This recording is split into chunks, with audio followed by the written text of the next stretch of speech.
दोस्तों नमस्कार। आज का ये वीडियो बैंक ऑफ बड़ौदा के ग्राहक हेतु है। आज हम बात करेंगे कॉमन डिपॉजिट स्लिप के बारे में, जो कि हर स्कीम के अंदर, हर अकाउंट के अंदर ये स्लिप भर के आपको डिपॉजिट, जो भी पैसा आप डिपॉजिट करना चाहते हैं वो कर सकते हैं।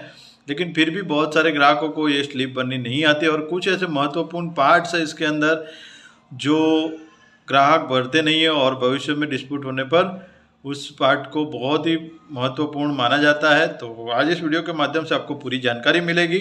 तो सबसे पहले तो ये जो कॉमन डिपॉजिट स्लिप है, जिसमें आप saving account, super saving account, current account हो या रिकरिंग डिपॉजिट हो या फिर आपका फ्लेक्सी डिपॉजिट, रिकरिंग डिपॉजिट है, कैश क्रेडिट है, सावधि जमा है यानी लोन में, और डिमांड लोन में या ओवरड्राफ्ट, इन सभी के लिए ये एक ही स्लिप के थ्रू आप पैसे डिपॉजिट कर सकते हैं। और इस डिपॉजिट के द्वारा आपको कैश काउंटर भर के आपको कैश काउंटर पे देना होता है और देने के बाद आपको एक पर्ची आपको मिलेगी जो डिपॉजिट स्लिप ब्रांच द्वारा लिया जाएगा। एक डिपॉजिट उनके पास रहेगी, एक रिसिप्ट, और एक आपको दी जाती है। तो बहुत सारे ग्राहकों को अभी भी ये डिपॉजिट स्लिप भरने में दिक्कत होती है और कुछ ऐसे पार्ट्स यहाँ पर जो बताए गए हैं, जो कि ये डिनोमिनेशन का जो कॉलम है और ये मोबाइल नंबर, ये दो चीज़ आपको ध्यान में रखनी है। डिनोमिनेशन का कॉलम ऐसे ही बैंक द्वारा नहीं लिखा गया है, तो कुछ लोग क्या करते हैं, ये डिनोमिनेशन का कॉलम अभी भी नहीं भरते हैं, जिसकी वजह से भविष्य में कहीं उनकी गड़बड़ होती है, कुछ भी उनको टैली करना होता है और तब जाके उनको ये दिक्कत हो जाती है। तो इस चीज़ को खास महत्वपूर्ण देना है।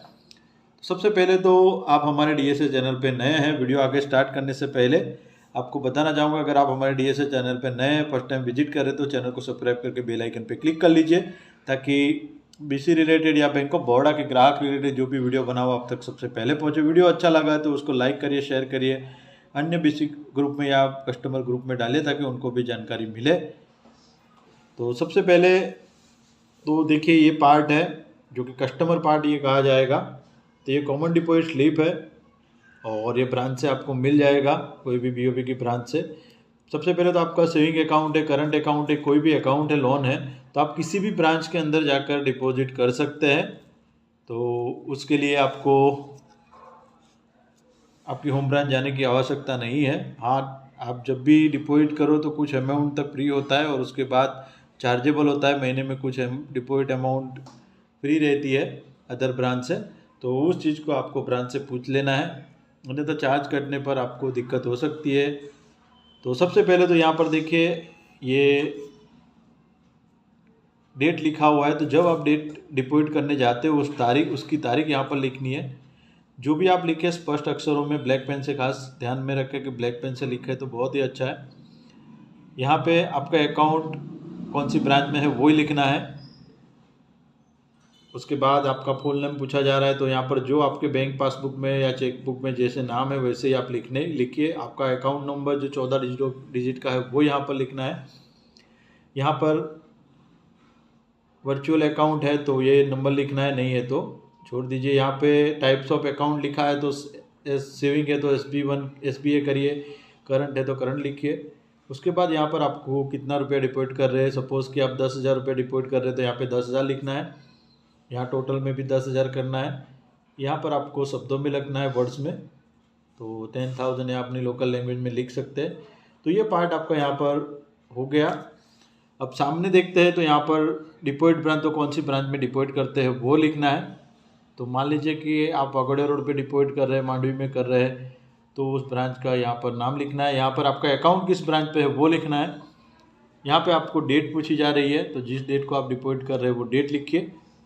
यहाँ पर आपका अकाउंट नंबर पूछा गया है, फुल नेम है, तो इस चीज़ को आपको ध्यान में रखना है। ये जो फुल नेम है वो यहाँ पर आपको पूरा जो अकाउंट में नाम है उस हिसाब से आपको लिखना है। अकाउंट नंबर लिखना है। यहाँ पे आपका टाइप्स ऑफ अकाउंट, सेविंग है तो सेविंग, करंट है तो करंट वो लिखिए। वर्चुअल अकाउंट नंबर है तो लिख सकते हैं, नहीं तो उसको छोड़ दीजिए। तो ये पार्ट महत्वपूर्ण है। अगर सपोज देखिए यहाँ पे 2000 का डिनोमिनेशन लिखा है, लेकिन हालांकि अभी 2000 की जो नोट्स है वो बंद हो चुकी है, तो इसको लिखने की आवश्यकता नहीं है। अब मान लीजिए मैं 10,000 रुपये डिपॉजिट कर रहा हूँ, जिसमें से 12 नोट 500 की है तो यहाँ पर मैं 12 लिखूँगा 500 के सामने, और यहाँ पर 6000 करना है 6000। अब 200 की नोट 10 है तो यहाँ पर 10 करिए, यहाँ पे 2000 हो जाएगा, 200 की 10 नोट है तो। अब मान लीजिए कि यहाँ पर 100 की भी 10 नोट है तो यहाँ पे 10 लिखी, और यहाँ पर 1000, तो ये हो गया 6 2 8 और एक 9000। अब मान लीजिए यहाँ पर 50 की 20 नोट है तो यहाँ पर 20 नोट लिखी और यहाँ पर 1000। यहाँ पर लास्ट में आपको 10,000 टोटल लिखना है, यहाँ पे वर्ड्स में आ जाएगा। ये जो पार्ट है ये कस्टमर का सिग्नेचर वाला पार्ट है, यहाँ पर आपको आपका सिग्नेचर करना है। यहाँ पर आपको आपका मोबाइल नंबर पूछा जा रहा है तो यहाँ पे आप अपना मोबाइल नंबर अवश्य लिखिए, और यहाँ पर पैन नंबर पूछा गया अगर 50,000 से अबव आप डिपॉजिट करते हैं, लेकिन वो आपके खाते में होना अति आवश्यक है। तो इस हिसाब से आपको भर के ये ब्रांच पे काउंटर पे देना है, और सब टैली होने के बाद आपको ये काउंटर पार्ट मिल जाएगा आपका, ये ब्रांच रख लेगी। यहाँ पर जो आप डिनोमिनेशन में जो नोट लिखी है उसका टोटल यहाँ पर लिख दीजिए।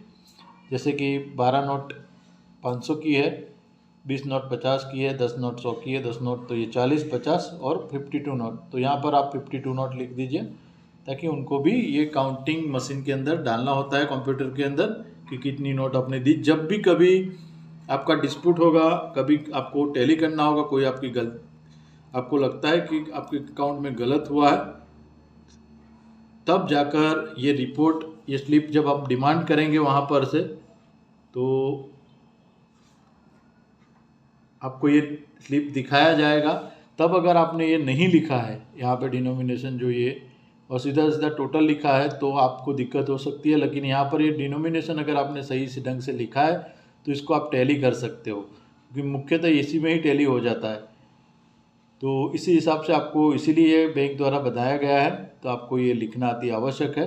तो बहुत सारे कस्टमर को अभी भी इसके बारे में जानकारी नहीं है, जिसके चलते उनको दिक्कत होती है, और स्लिप बनने की भी जानकारी नहीं है। तो इस वीडियो के माध्यम से वो पूरी जानकारी, ये 5-7 मिनट के वीडियो में आपको पूरी जानकारी मिल जाएगी। तो इस वीडियो को अधिक से अधिक शेयर करिए, अन्य लोगों को तक पहुंचाइए। तो मिलते हैं नए वीडियो में, और नए वीडियो में कुछ हम बात कोई अन्य स्कीम के, अन्य स्लिप के बारे में करेंगे, अन्य कोई फॉर्म के बारे में करेंगे जो कि ग्राहक को भरना नहीं आता हो। तो वीडियो अच्छा लगा हो तो इसको लाइक करिए, शेयर करिए, और जाते जाते हमारे DSA सर्विस हब चैनल को सब्सक्राइब करके बेल आइकन पे क्लिक करना ना भूलें। और मुख्यतः यहाँ पर आपको आपका जो रजिस्टर्ड मोबाइल नंबर अगर बंद हो चुका है तो आपका लेटेस्ट अभी जो चालू मोबाइल नंबर है वो यहाँ पर लिखना अति आवश्यक है। बहुत सारे ग्राहक अभी भी इसको छोड़ देते हैं, इसकी वजह से अगर शाम को कुछ टैली नहीं होता या कुछ भी है तो बैंक को अगर कॉल करना है तो वो कर सकते हैं। इसलिए आपका ये मोबाइल नंबर का कॉलम यहाँ पर दिया गया है, तो इसको आप अवश्य भरिए। तो इसी के साथ मिलते हैं नए वीडियो में। शुभ रात्रि।